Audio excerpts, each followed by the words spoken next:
ilang mga katotohanan muli natin pag nilinidaya. Una ay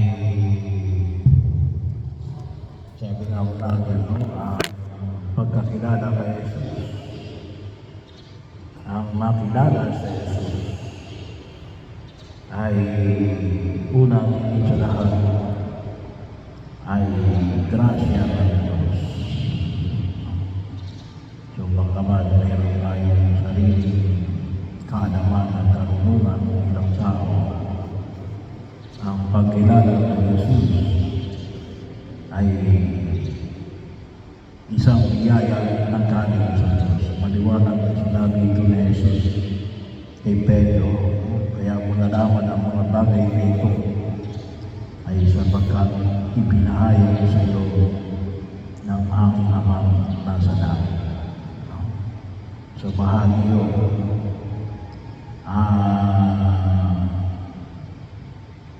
Sabi nga ako natin, ang pananampalataya sapagkat yun ay ipinapahayag, ipinakilala, ipinarinig, ipinapakita. Pero pagtungkol dito ay higit sa lahat ay isang biyaya ng Diyos.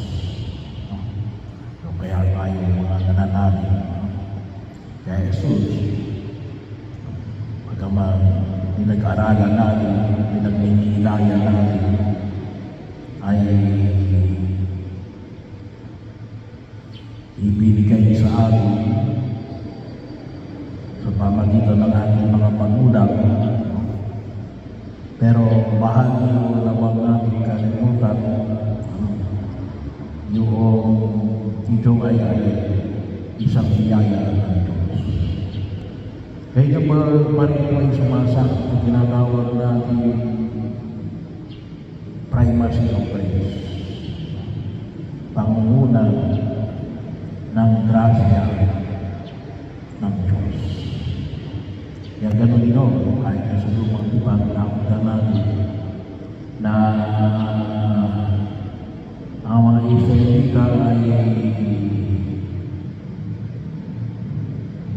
ipinag-alya ng Diyos sa lahat ng uri ng kapahamakan, inihanda sapagkat sila yung tinatawag natin piniling bayan ng Diyos. Ang Diyos ang pumili sa kanila. Kaya huwag tayong makalimot na palaging magpasalamat sa biyaya ng pagkakilala natin kay Jesus. Pangalawa, isang panyaya na kung saan ay makita natin ay ang biyaya nito ay isang biyaya na higit na pinangangalagaan sa pamagitan na kinikilala natin pinuno ng ating simbahan sa lupa. Tawag na natin ay pamagitan ni San Pedro, pamagitan na isang papa na gumagabay. Kami Pedro sa ibabaw ng batong ito ay itatagad ko ang aming simbahan. Mayroong kinikilalang namumuno para gabayan tayo sa pagkilos ng Diyos. At doon ay nakita natin sa struktura ng pagkilos ng simbahan na tinatawag ng ating Panginoong Hesus Kristo. Yan nga po bahagi na yung struktura natin ay very unique. Well, marami namang unique, pero maliwanag na kung saan ay kinikilala natin na sa pamamagitan nito ay kumikilos ang Diyos. Kaya nga nang sabi ang sinamang ang anumang ipaintulot mo sa lupa ay ipaintulot sa langit. Ang pagbibigay ng susi ng kaharian ng Diyos. Yung kasama na rin po dito at yung Santo Papa at yung hierarchy ng simbahan. Pangatlo ay yung pamamaraan ng pagliligtas ng Diyos.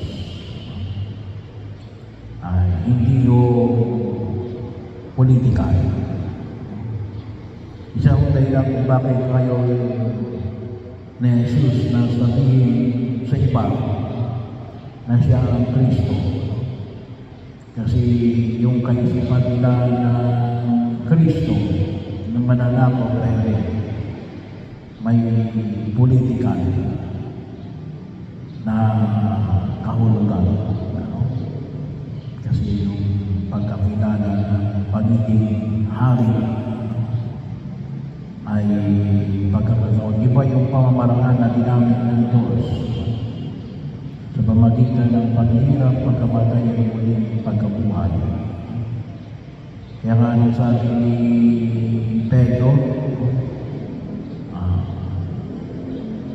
na huwag daw ito sabihin, hindi daw ito yung pamamaraan sapagkat paano nga naman mailigtas sa pamagitan ng paghihirap, pagkamatay.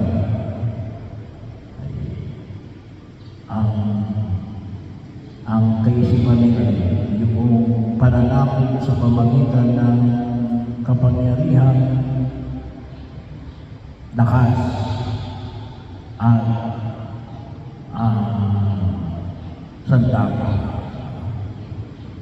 Kaya bahagi yun na makita natin na iba yung pamamaraan ng Diyos sa pamamaraan ng tao.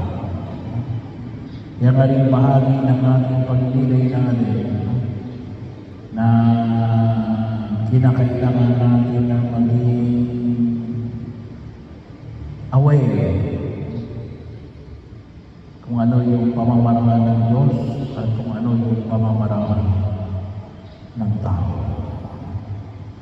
At kinakailangan natin na makita or else baka matin lang din tayo. Kasi kahit na si San Pedro na itinuri na tagapaghawak ng susi ng kaharian ng langit ay naging ganito yung kanyang kaisipan. Well, pagpapahayag natin na bahagi ito ng pagkilos ng tao. Kaya kinakailangan natin tulad din po ng paanyaya natin kahapon na kinakailangan natin makita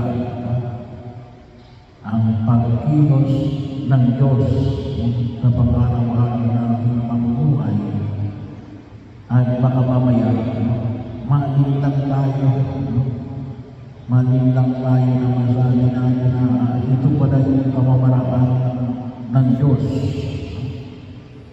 Ayun pala baka yung pamamaraan ng tao. At hindi lang, ang tawag na niya siya pamakilos ni Satanas.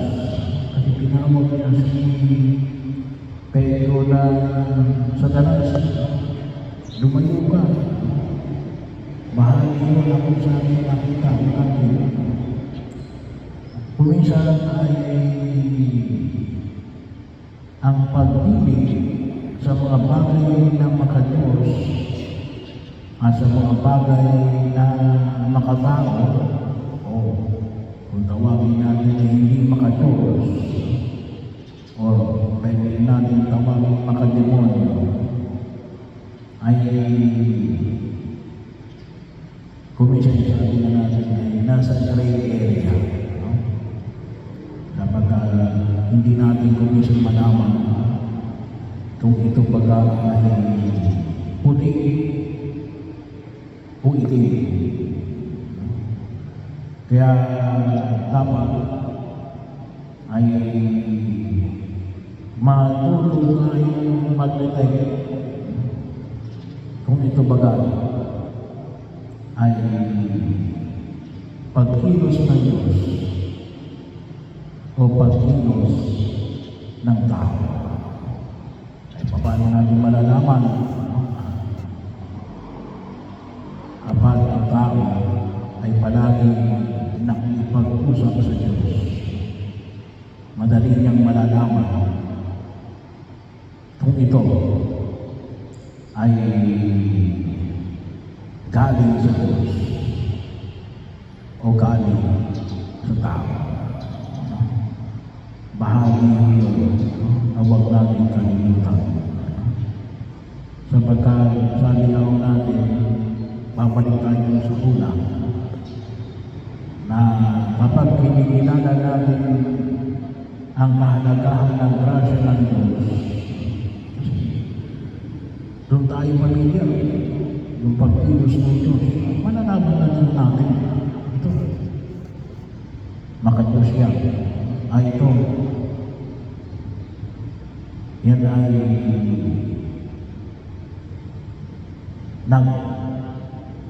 nagpapakilala naman na maka-Diyos. Pero pwede yan. Pag-ingatan niya. No? Kaya nga sabi ko sa inyo kasi, hindi naman magpapakita sa inyo ang demonyo na may sumay. No? Magpapakita sa inyo ang demonyo, akala nyo ang no? Ganon kasi mangin lang ang demonyo. No? Kaya yun, yung ginawa ang makita ko natin. No? Kaya, si Jesus, ang maniwala ko, nakita niya yung pagkilos ng demonyo sa pagkilos ni Pedro. At para hindi na makita natin, hindi ito yung pamamaraan ng Diyos. At dapat, sabi na natin, sabi kagilos, maging no?